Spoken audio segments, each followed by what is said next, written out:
پاکستان بنا تھا تو پاکستان بنانے کے لیے تمام قوتوں نے محنت کی تھی، اور اس وقت ایک قوم جو ہے وہ ایک ملک کے تلاش میں تھی کہ ہم قوم مل کر کسی ایک ملک کو تلاش کریں۔ وہ کیسا ملک ہو؟ جس ملک میں عدلیہ ہماری ہو، جس ملک میں نظام ہمارا ہو، جس ملک میں قرآن اور سنت کی بالادستی ہو، اور ہم مسلمان اس میں بڑے آرام کے ساتھ جی سکیں۔ اور جیے کیسے؟ پریشانیوں میں نہیں، خوف میں نہیں، تشدد میں نہیں، شدت میں نہیں، جیے ہم سکون سے، آرام سے، اطمینان سے، اور وہ اطمینان کی زندگی ہم گزارے۔ اس کے لیے ہمیں ایک ملک چاہیے۔ تو قوم ایک ملک کی تلاش میں گئی۔ اس قوم میں پنجابی بھی گیا، مہاجر بھی گیا، سندھی بھی گیا، بلوچ بھی گیا، سرائکی بھی گیا، مذہبی طبقات کے تمام لوگ بھی اس حصول کے لیے ایک پلیٹ فارم پہ جمع ہوئے، اور انہوں نے کہا کہ یہ ملک ہمیں حاصل کرنا چاہیے، ہم پوری ملت قوم کو ایک ملک چاہیے۔ اور پھر ان کی محنت سے، ان قربانیوں کے نتیجے میں، ان شہداء کے نتیجے میں، اور ان ماؤں اور بہنوں کی قربانی کی وجہ سے بالآخر اللہ تعالیٰ کے فضل و کرم سے یہ نعمت کاملہ، یہ ملک پاکستان ہمیں ملا، اور ہم اس ملک کے اندر پھر رہنے لگے۔ آج پوری دنیا میں جب یہ ملک بنا تھا اس وقت لوگ اس ملک کے بننے کے حامی نہیں تھے۔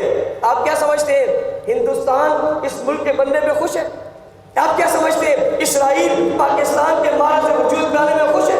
ہم کیا سمجھتے ہیں امریکہ پاکستان کے اس وجود سے خوش ہے؟ نہیں خوش۔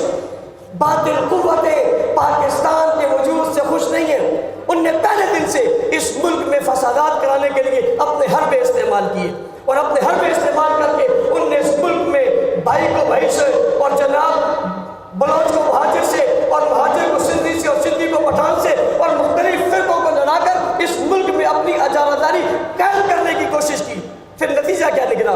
نتیجہ یہ نکلا کہ جس ملک کے حاصل کرنے کے لیے ہم نے خون دیا تھا، اس ملک کی گلیوں میں ہمارا خون بہنے لگا۔